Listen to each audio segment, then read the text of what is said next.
Moms কুকিংয়ে আপনাদের স্বাগত। আজকের রেসিপি বিয়েবাড়ি স্টাইলে পটল চিংড়ি। তার জন্য একটি কড়াইয়ে পরিমাণ মতো তেল দিয়ে দিলাম। তেলটি গরম হয়ে গেলে আগে থেকে কেটে রাখা পটলগুলো দিয়ে দেব। পটলগুলোকে কয়েক মিনিটের জন্য এপিঠ ওপিঠ লাল লাল করে ভেজে তুলে নেব একটি পাত্রে।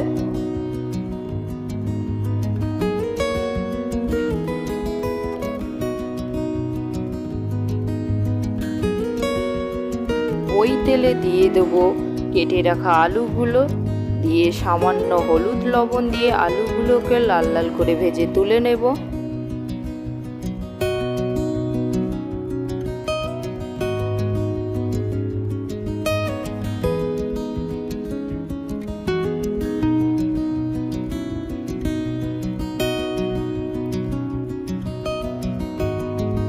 ওই তেলে চিংড়ি মাছগুলোকেও সামান্য হলুদ লবণ দিয়ে ভেজে তুলে নেব।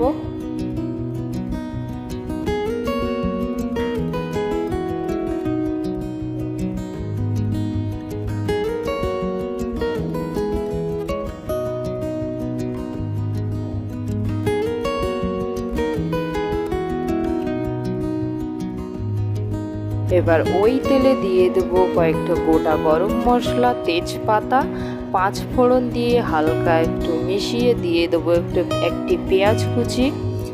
পেঁয়াজটা সামান্য একটু ভাজা ভাজা হয়ে আসলে একটি মিক্সি জারে দিয়ে দেবো একটা টমেটো, কয়েকটা কাঁচা লঙ্কা, নারকেল, আদা, 1 চামচ পোস্ত দিয়ে একটি পেস্ট বানিয়ে নেব। পেস্টটি দিয়ে হালকা একটু মিশিয়ে নেব। এবার দিয়ে দেব পরিমাণ মতো লবণ, হলুদ, লঙ্কার গুঁড়ো, জিরের গুঁড়ো, ধনিয়া গুঁড়ো দিয়ে মশলাটাকে ভালোভাবে কষে নেব। মশলাটায় সামান্য একটু জল দিয়ে মশলাটাকে আরেকটু ভালোভাবে কষিয়ে নেব। মশলা থেকে তেল ছেড়ে দিলে আগে থেকে ভেজে রাখা পটল, আলু, চিংড়ি মাছ দিয়ে ভালোভাবে মিশিয়ে নেব।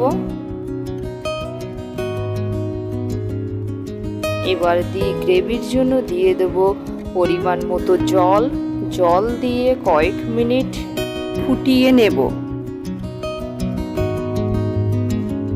এবার ওপর থেকে গরম মশলা গুঁড়ো দিয়ে নামিয়ে নিলে রেডি বিয়েবাড়ি স্টাইলে পটল চিংড়ি।